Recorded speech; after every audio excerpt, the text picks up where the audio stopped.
Bonjour Yannick Jadot. Bonjour. Bienvenue dans la matinale de CNews. L'Ukraine. Peut-on se permettre d'être optimiste après les pourparlers entre Russes et Ukrainiens, douchés d'une part par les États-Unis, mais tout de même le président Zelensky dit que les signaux sont positifs. On peut se permettre un peu d'espoir ou pas du tout?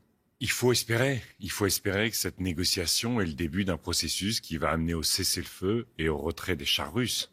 Mais pour continuer à espérer, ça veut dire qu'il faut continuer évidemment les sanctions, potentiellement les accroître.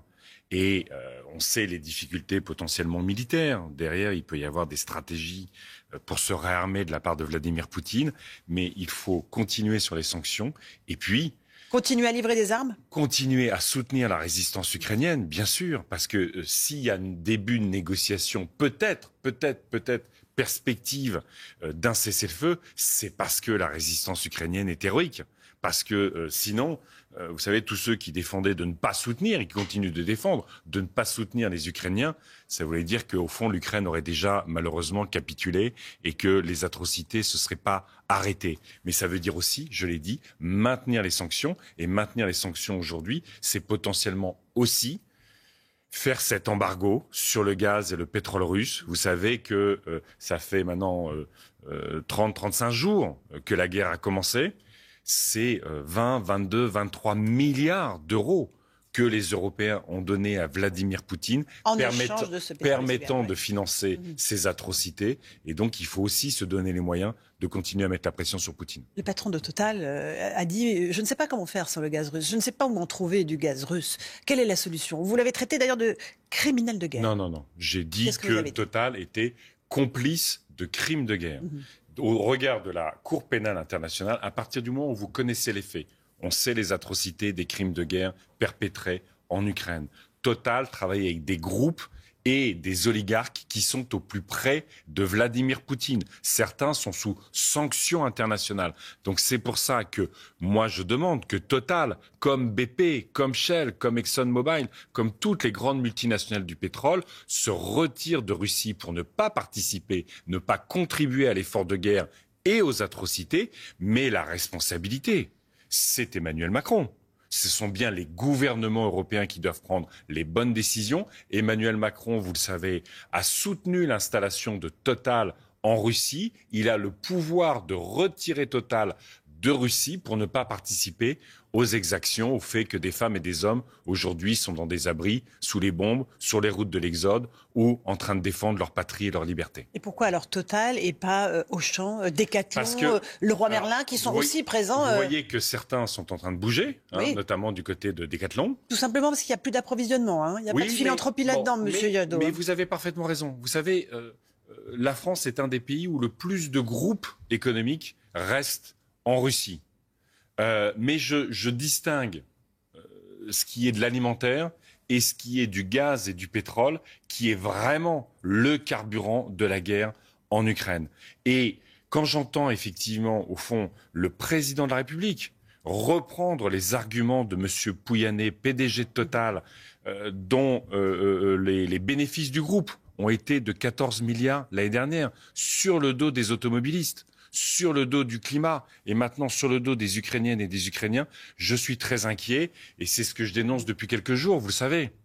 Le fait que ce quinquennat aura été un quinquennat livré au lobby. Livré au lobby. Vous avez entendu ce scandale de sa conseillère issue du lobby du vin qui, en tant que conseillère du président de la République, a remis en cause les campagnes de santé contre l'addiction à l'alcool. Et vous savez, l'affaire McKinsey, qui est profondément choquante. C'est un scandale d'État pour vous? C'est un scandale d'État à partir du moment où vous mettez 1 milliard d'euros pour mettre des cabinets de consultants au cœur des politiques publiques. C'est un scandale d'État quand on a une fonction publique qui est parfaitement en capacité de définir. Et puis c'est l'affaire de la chasse. Alors, je vais y venir. Le président de la Fédération de la chasse, M.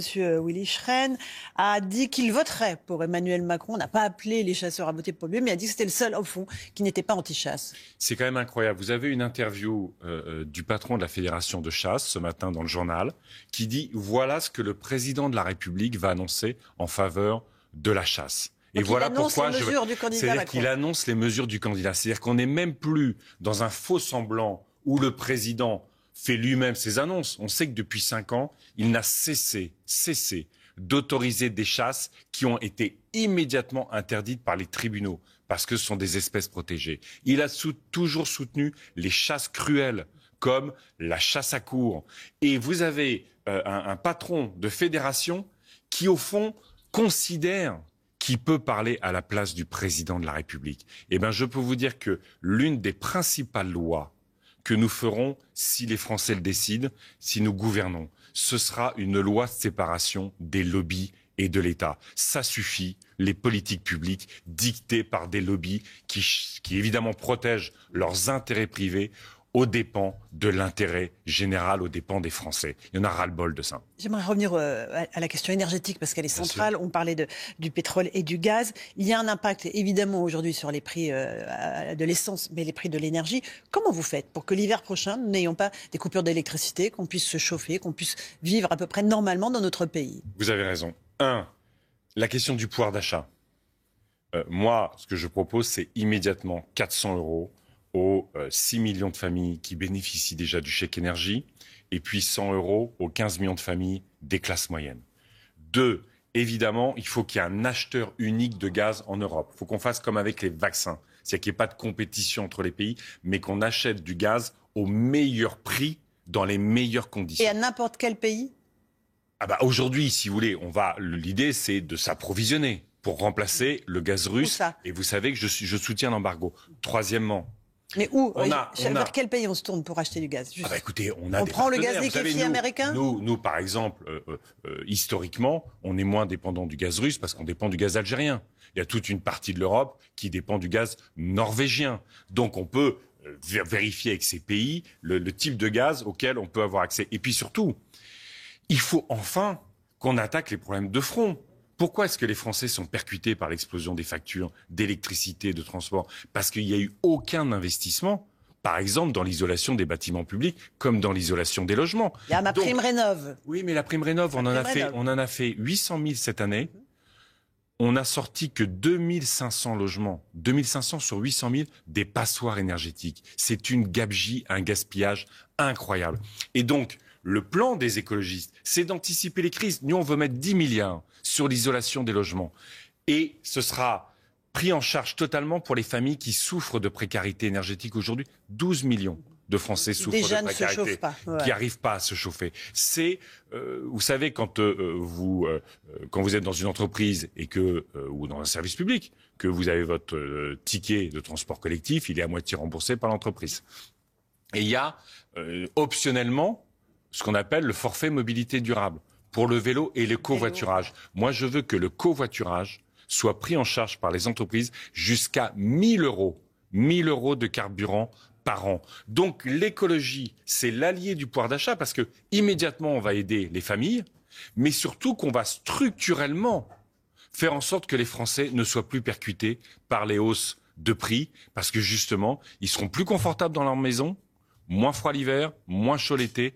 Et en plus, encore une fois, ils gagneront du pouvoir d'achat. Mais vous ne baissez pas les taxes sur l'essence. Et moi, je ne touchez pas à la part monstrueuse des taxes sur l'essence. Oui, moi, je suis pour vous savez, ce qu'on appelait la TITP flottante. C'est-à-dire qu'en fait, vous faites varier les taxes en fonction des prix de l'énergie. Vous baissez les taxes quand les prix de l'énergie sont très élevés et vous les montez un peu quand ils sont très faibles. Mais moi, je préfère aujourd'hui aider les familles qui sont en difficulté que d'aider tout le monde. Parce que quand vous avez 18 centimes, et on voit d'ailleurs que ça se met en place très difficilement. 18 centimes sur chaque déjà par aux litre. stations, hein. Mais bien sûr, par litre. Ça veut dire qu'en fait, pour l'infirmière qui a une Clio, ça va faire 6 € de gagner sur un plein. Et pour la personne qui a un gros 4x4, ça va faire 15 €. Eh ben, je trouve pas ça juste. Je préfère qu'on aide l'infirmière qui a la Clio plutôt que la personne qui a choisi d'avoir un gros 4x4 qui consomme beaucoup. Et avec mon système, eh ben pour les populations qui sont les plus impactées, ça va être l'équivalent de 5 pleins d'essence. Donc c'est à la fois de l'environnement, du pouvoir d'achat et de la justice sociale. La question de l'indépendance énergétique, elle est évidemment au cœur de nos préoccupations. Oui. Comment on fait avec le rapport de RTE qui nous dit voilà, on ne pourra pas faire sans le nucléaire. Il faut construire des réacteurs pour être absolument indépendant de façon énergétique et avoir une énergie décarbonée. Vous savez qu'en ce moment, la France est le pays européen qui paye le plus cher l'électricité. Pourquoi ? Parce que sur 56 Non, non. Sur 56 réacteurs nucléaires, il y en a 24 à l'arrêt. On a un système qui est vieillissant. La question, c'est est-ce qu'on reconstruit des centrales nucléaires? C'est ce que propose Emmanuel Macron, mais ce ne sera disponible qu'en 2040-2045. On ne résout rien des problèmes des Français aujourd'hui, rien du problème du climat, qui est le grand défi de l'humanité. Ma proposition, c'est de déployer au maximum, parce que ça va beaucoup plus vite, que c'est moins cher et que ça crée plus d'emplois, les énergies renouvelables. Et quand on voit la guerre liée au pétrole et au gaz, eh bien, les énergies renouvelables, y compris pour l'Agence internationale de l'énergie aujourd'hui, ce sont les seules énergies de paix et de sécurité. Imaginons qu'on met des panneaux photovoltaïques sur les parkings, sur les centres commerciaux, sur les écoles. Eh bien, ça nous fournirait une électricité à faible coût qui nous permettrait aussi de réduire notre dépendance au gaz russe. Dépendre du soleil, du vent, de l'eau, de la géothermie, de la biomasse, plutôt que de Poutine ou des monarchies du Golfe. Franchement, c'est un beau projet d'indépendance. Les éoliennes, c'est 3000, votre proposition, 3000 éoliennes terrestres en plus. Mais on en a déjà 10 000. Moi, je veux que, vous savez, à un moment donné, il faut choisir. On ne peut pas regarder, sidérer la guerre en Ukraine, qui est liée aussi à la dépendance au gaz russe. On ne peut pas regarder le dérèglement climatique qui est en train de nous péter à la figure. Regardez la sécheresse dans les Alpes-Maritimes. Il y a des problèmes partout. Et se dire à un moment donné, oui, mais tout ça, ça ne nous concerne pas. Faut pas, voyez, moi, je veux mettre des éoliennes offshore. Il y a 5000 éoliennes offshore dans la mer du Nord et dans la Manche. Il y en a juste une en France. Une en France. Le président Macron en a annoncé 50. Mais oui, mais enfin, ça fait 5 ans qu'il est là. Ça fait 5 ans qu'il est là. Franchement, nous sommes le seul pays européen qui n'a pas respecté ses objectifs en matière d'énergie renouvelable. À un moment donné, eh ben oui, c'est la modernité, c'est des entreprises sur nos territoires. Et quand je discute avec les jeunes, en vrai, vous savez, ils n'ont pas envie de travailler dans le nucléaire. Ils n'ont pas envie d'aller détruire des pays en Afrique, ce que fait Total aujourd'hui. Ils ont envie de participer à l'innovation, à l'intelligence des entreprises sur les territoires. Et ça sont les énergies renouvelables. Vous avez des mesures pour les jeunes? Un pass transport notamment? Un ticket liberté climat, c'est-à-dire qu'en fait, vous prenez un Vélib, vous prenez un TER, vous prenez un TGV, vous prenez un Intercité, vous prenez un train de nuit en France, en Europe, à partir de 50 € par mois avec une seule carte. Vous bougez partout. C'est un beau projet pour notre jeunesse. À la fois, c'est bien pour le climat, d'utiliser les transports en commun, et puis notre jeunesse qui a été particulièrement percutée par ce Covid, qui regarde le dérèglement climatique comme une angoisse absolue, qui voit la guerre maintenant sur le continent européen, elle a besoin de bouger, elle a besoin de bien vivre. Eh ben, je veux leur donner la possibilité. C'est pas gratuit, hein? Non, c'est à partir de 50 € par mois. Mais vous savez, de toute façon, les transports en commun, ça coûte, les Vélib, ça coûte, les TGV, ça coûte, les trains de nuit, ça coûte. Et donc, c'est un prix très réduit. Mais pour pouvoir se déplacer en illimité pour nos jeunes, on leur doit bien ça. Ils n'ont pas déjà des systèmes qui leur permettent... Si, mais ça coûte beaucoup plus cher. Et vous n'avez pas... Vous savez, à chaque fois, vous allez prendre un Vélib, vous allez prendre un ticket de métro à Lille pour aller à Nantes. Donc il faut le ticket de métro spécifique à Lille. Après, vous allez prendre un TER ou un TGV. Et vous arrivez à Nantes, c'est d'autres tickets, d'autres systèmes. Et ça coûte toujours plus cher. Moi, je veux qu'avec une seule carte, eh bien, vous ayez partout. En France, c'est simple, c'est moderne et ça permet à nos jeunes de se déplacer. Vous avez hâte que le premier tour soit passé, Yannick Jadot? J'ai hâte qu'il arrive, pas qu'il soit passé, qu'il arrive. Vous savez, on vit un moment historique dans notre société. On sait la campagne, comment elle a été globalement confisquée, à la fois évidemment par l'actualité internationale, par la pandémie, par un président qui ne veut pas débattre. Mais c'est un choix de société qu'ont les Français devant eux. On a vu à quel point l'hôpital, et on le sait, l'école, le commissariat, le tribunal ont été abandonnés. Est-ce qu'on renforce nos services publics ou pas? On a les grands défis du climat, de la biodiversité. J'étais hier en Bretagne avec les algues vertes, c'est un drame absolu. Est-ce qu'on agit ou est-ce qu'on fait, comme ce quinquennat, l'inaction climatique? On a de la justice sociale à recréer du lien, à réconcilier nos territoires autour d'un beau projet. Et évidemment, les Français, eh ben, c'est ce choix de société. Et l'écologie, c'est le projet d'espérance, d'enthousiasme. Au-delà de résoudre les problèmes au quotidien des Françaises et des Français, c'est notre principal souci. La bataille ne sera pas que présidentielle, elle sera aussi législative. Il y aura des candidats écologistes. Pour vous, c'est pas encore là. On n'est pas à cette heure-là. Vous savez, là, quand vous faites une campagne présidentielle, surtout, je l'ai dit dans cette campagne, on est à fond dedans. Il y a la moitié des Françaises et des Français qui sont indécis. Eh bien, je leur propose, s'ils ont à cœur l'environnement, s'ils ont à cœur cette réconciliation, d'apaiser notre pays, de réconcilier nos territoires, eh ben, c'est le projet écologiste pour lequel il faut voter le 10 avril. Quitte après à faire des alliances pour le second tour, à vous allier à tel ou tel candidat, c'est de la petite politique peut-être, mais ça compte. Non, c'est pas de la petite politique, mais ce sera après le premier tour. On a du mal à faire cette campagne électorale, donc là, c'est le premier tour qu'on a devant nous. Si on peut éviter de sauter le premier tour pour aller vers le second, vous savez, le vote de premier tour dans une élection présidentielle, c'est un vote de conviction, c'est un vote de plaisir, c'est un vote d'enthousiasme. Ça doit être un vote pour ses idées.